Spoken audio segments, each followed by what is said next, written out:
Alright,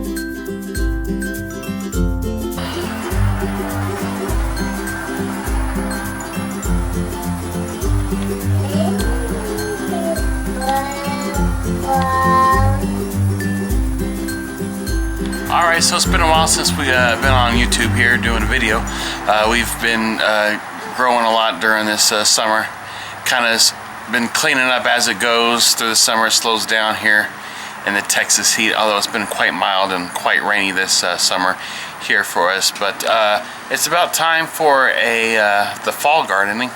So we're going to start cleaning up some of this garden areas and get ready for the fall cool season crops here for us to grow, which is really my most favorite time to grow. In the fall and winter time, it's much easier. There's almost zero pest problems at all that I've ever experienced. So let me show you what I have left here in the garden and show you what we're gonna get cleaned up and planted. Here's some of our pepper plants down this side of the house here. And they've been producing very well, as you can see. Just loaded down. We've been picking these as fast as we can eat them. Here's my little boy. Hear him over there calling me. Say hi. He's over there playing. And then over here I got, this is a poblano plant. This thing is loaded with poblanos. This thing is almost as tall as I am right now. It is as tall as I am here, almost 5+ feet or so. But this has got a lot of poblanos. They're quite small still, but that thing is loaded down. Come over here, we got jalapeno plants, and these are bell peppers in here, slowly ripening up, and more peppers everywhere you can see. So these peppers, these are a peppercini pepper there.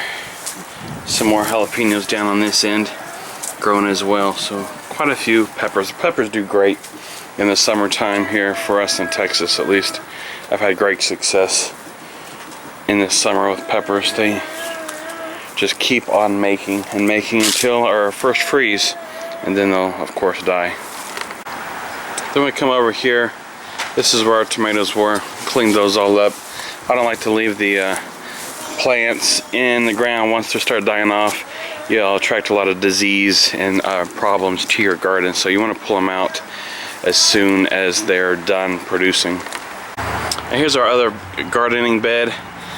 This is our strawberry tower, is what I like to call it. It's been quite a challenge to keep this watered in the summer, actually. That's why I don't really do a lot of container gardening, because in the summertime here in Texas, you know, it is so hot, and these pots will dry out very quickly. But we've been watering this, you know, pretty often during the summertime, and our strawberry plants are still alive. As you can see, you know, some of it is dying, but it is still alive, and if we can keep it alive through the winter time, now that it's cooling down, it should be fine. Got a lot of friend over here in the strawberry plant. Alright, then over here on this area is where we had our squash and green beans, and we had a few more tomatoes over here. All I got left over here is this eggplant. This was a mini variety. I don't remember the name of it now, but I mean, it's still producing like crazy. This is just a single plant. Let me step back and so you can see how large this is. A single eggplant, and I mean, it's full of blooms still, just covered in blooms here. And find some of the eggplants. There's some of them back here growing. I see a couple of them back in there, and I come back on a little bit closer to me. Oh yeah, here's some here. I was about ready to pick. Here's another little one there. They're just growing everywhere here. So I'm gonna get out here and pick some of these. I eat these for dinner. This thing's produced very well for us. So these are about as big as they're gonna get. These are just a mini eggplant. So that is about all we got in this bed there. So I'm going to clean this area up, and we're going to get planted our fall veggies here. Let me show you what I picked up here locally at the nursery. Alright, here's some transplants that I just picked up at the local nursery here, but we'll plant some stuff from seed. I like to get some starter plants, a little variety for space out the timing and whatnot. But I've got some different broccolis here, Brussels sprouts, some lettuces. These are some Chinese cabbages, and I got a regular green cabbage and red cabbage in here. So just a little variety of stuff to get started, and then we'll plant some other stuff from seeds in the upcoming couple of weeks. Quick glance at our herb bed that we put in when we first moved in. Rosemary, very easy to grow, still coming along just fine. This area actually does not get a lot of sun, and actually does not attract any rain because of the overhang that we have on our house. So this is actually, we have to keep this pretty watered, minus the water that runs in from the sidewalk here and driveway. But rosemary's coming along. This is oregano, has grown very well. Some chives, hasn't really done much. Another oregano here, and I think a couple of the plants have died in here. This corner here gets the least amount of sun, as you can see. And then here's a thyme that's kind of struggling along. So I'm gonna get out here probably in the springtime and kind of maybe adjust this bed and maybe think about another game plan or so for that. But there's just a little quick update on our herb area that we've been growing.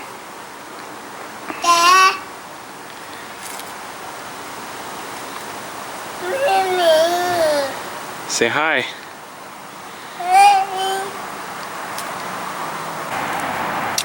Now I got these pruning shears. The company sent me these pruning shears. I thought I'd share it with y'all to try out in the garden. These are pretty nice. It's got a little thing to hold them closed. And see if I can do this one-handed while holding the camera. But these things, I've already used them a few times in the front of the house to prune some of the shrubs and tree limbs. These things are very sharp. But I'd highly recommend y'all use some kind of pruning in your garden, so you can not damage your plant like our eggplant here.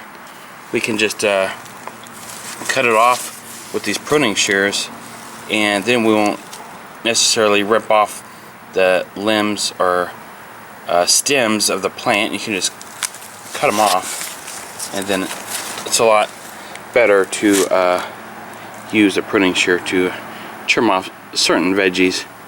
That will make it much easier to not damage your plants. So these things are pretty cool. I'll leave down a link down below to see where you can get it on Amazon here. The only downside is this spring here will fall out, and you could lose that. It's not the best. I wish this was kind of connected a little bit more, but these pruning shears are extremely sharp, so use caution. I just want to show you real quickly how sharp these pruning shears I got in the mail are. I have these palm trees up here. Every once in a while I'll come out here and trim the dead limbs, and if you're aware, they are very hard to cut, and these will cut right through them like butter. So these are very sharp. So let's show you this. We just come back here, cut it. Watch how these cut through. Just like that, real easy. Do one more right here. Right here. Okay. Cut them. Well, those things are nice and sharp right there. These things really work great for pruning your palm trees. I think these are windmill palm we have. But I tell you what, these have been pretty challenging to cut. And when you got the dead limbs, you can just come up here and just cut them right off. That is these are the best shears I've used so far. So I'll put that link down below. You can check them out. All right, so I got the bed cleaned up here, and we got our plants laid out how we're going to lay them out here. So Gavin, you going to help me plant them in the ground? Let's put them in the ground here, okay? Keep on digging. All done? Yeah. Alright, so we're going to get this watered in, and as you can see, we've got everything planted here, and that's all there is to it. So stay tuned. Hopefully we'll do some more videos here throughout the fall to show you how it's growing, and see how these turn out. I'm going to do a soil test probably around November, December to see what we did to add to our soil, because the spring did not do as great as we like, but did pretty good. So make it a great day.